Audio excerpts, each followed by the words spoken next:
contrast that is developing in the world is the massive distinction between the two hemispheres in the way, including Latin America, is behaving, and the massive distinction that particularly exists between North America, NAFTA, and the various trade zones and alliance blocs in the Eastern Hemisphere. This is a pattern that will not emerge and then go away in 3 years.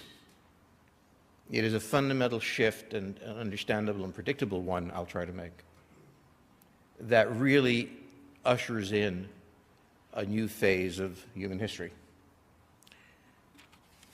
In the Middle East, you have had the collapse of the states that Europe invented. Syria was an invention, Lebanon was an invention, Jordan was an invention, Israel was an invention, Iraq was an invention. They all had origins of sorts, but many of them, particularly Syria and Iraq, no longer exist. They don't exist because at a certain point the United States decided it was not going to take responsibility, as the British might have, for the future of the region. Not necessarily a stupid decision, but one with consequences. For Iran, it is now in a very different game than it was. The United States has essentially taken its hands off the wheel.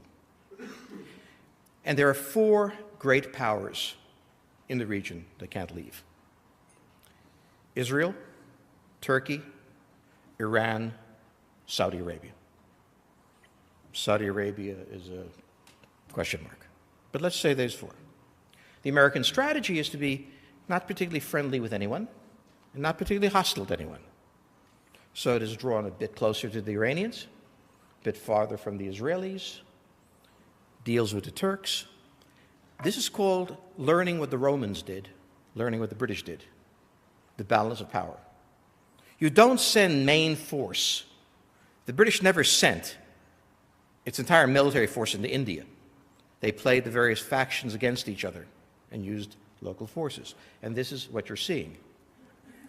At this point, the Iranian problem is Turkey, which is what the United States wants. The American problem is to make sure the Turks become more aggressive. The Turkish problem is, please do not draw me into your game.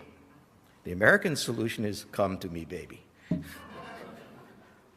So when we look at the situation for Iran, totally different from the Indian situation, we're seeing India drawn into the regional system precisely by getting what it wanted: the sanctions lifted. Its greatest benefit was the sanctions because it kept them out of the game.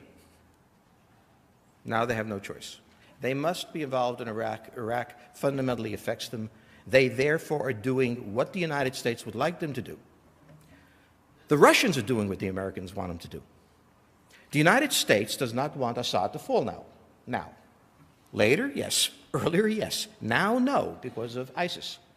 The United States could not save Assad for political reasons, domestic and foreign. The Russians come in, they save Assad, they leave the question of ISIS open for the United States to deal with to the extent it wants. And what the United States is doing very brilliantly, and I know we're not supposed to be smart, but it's unintentional, what the United States is doing very brilliantly is forcing all the other players to do what it wants, because we've learned a fundamental lesson. You do not maintain a global power by constantly rushing multi-divisional forces into a region. You get tired. You must learn the balance of power, and it's being learned. And the important thing is, I don't know if Obama knows he's doing it or not. You are pulled into this because you must, because you don't have other options. He doesn't have the option of sending forces. So Iran must be understood in terms of the new American game.